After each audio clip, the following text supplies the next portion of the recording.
মাধ্যমিক জীবনবিজ্ঞান 2025-এ তোমরা যারা এবার দেবে, অর্থাৎ তোমরা যারা এবার 2025-এ মাধ্যমিক দেবে, তাদের জীবনবিজ্ঞানের পঞ্চম অধ্যায় থেকে যে প্রশ্নগুলো ইম্পর্টেন্ট, সেই প্রশ্নগুলো বলছি।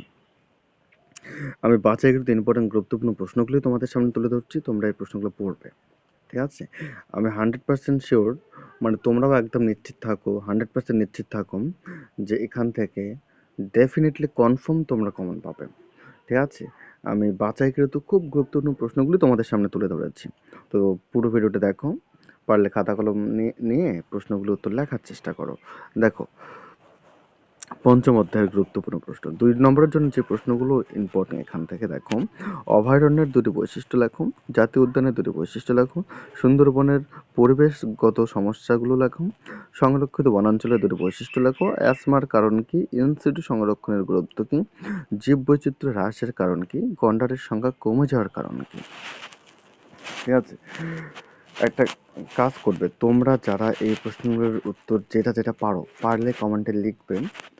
আর যদি না পারো, যদি কোনো একটা প্রশ্নের উত্তর তোমার প্রয়োজন হয় বা কিছু কিছু প্রশ্নের উত্তর পারছো না, তোমার প্রয়োজন হয়, সেটা অবশ্যই আমাকে কমেন্টে জানাবে, আমি দেওয়ার চেষ্টা করব। তবে একটা কথা বলি, এখানে প্রশ্নগুলো দেখো আর খাতায় না দেখে লেখার চেষ্টা করো।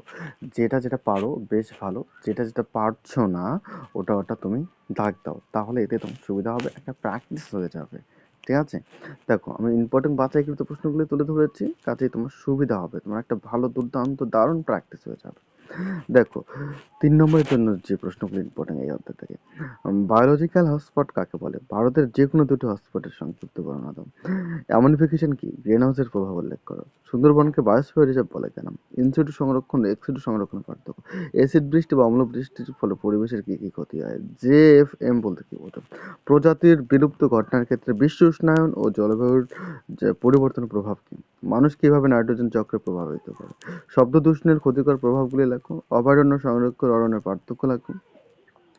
জীববৈচিত্র্যের 3টি অর্থনৈতিক সুবিধা লেখো। দেখো, 5 নম্বরের জন্য যে প্রশ্নগুলো ইম্পর্টেন্ট এই অধ্যায় থেকে লক্ষ্য করো। সুন্দরবনের মিষ্টি জলের সংকটের ফলে সৃষ্ট প্রভাবগুলি আলোচনা করো। সুন্দরবনের 2টি ম্যানগ্রোভ অরণ্যের নাম ও 2টি প্রাণীর নাম উল্লেখ করো।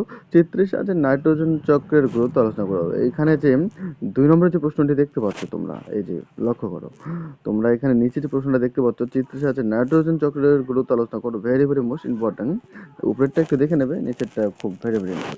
তো দেখো, তোমাদের এই অধ্যায় থেকে 2 নম্বর প্রশ্ন থাকবে, 3 নম্বর প্রশ্ন থাকবে এবং 5 নম্বর প্রশ্ন থাকবে। আমি বাছাইকৃত ইম্পর্টেন্ট গুরুত্বপূর্ণ যে প্রশ্ন, সেই প্রশ্নগুলো তোমাদের সামনে তুলে ধরলাম।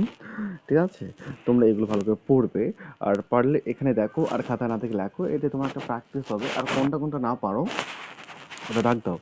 আর সেই উত্তরগুলো যদি তোমার কাছে থেকে থাকে তাহলে বেশ ভালো কথা। যদি কোনো প্রশ্নের উত্তর তোমার কাছে না থাকে বা খুঁজে পাচ্ছ না, তাহলে অবশ্যই আমাকে কমেন্টে জানাবে, আমি দেওয়ার চেষ্টা করব। থ্যাংক ইউ, ধন্যবাদ সবাইকে। ভিডিওটা অবশ্যই একটা লাইক করবে, আর হ্যাঁ, সাবস্ক্রাইব করে পাশে থাকবে। অন্যান্য বিষয়ের সকল বিষয়ের, প্রত্যেকটা বিষয়ের অধ্যায়ভিত্তিক সুন্দর গুরুত্বপূর্ণ সাজেশন 100% কমন পাওয়ার জন্য অবশ্যই তোমাকে চ্যানেলটি সাবস্ক্রাইব করে পাশে থাকতে হবে। থ্যাংক ইউ, ধন্যবাদ।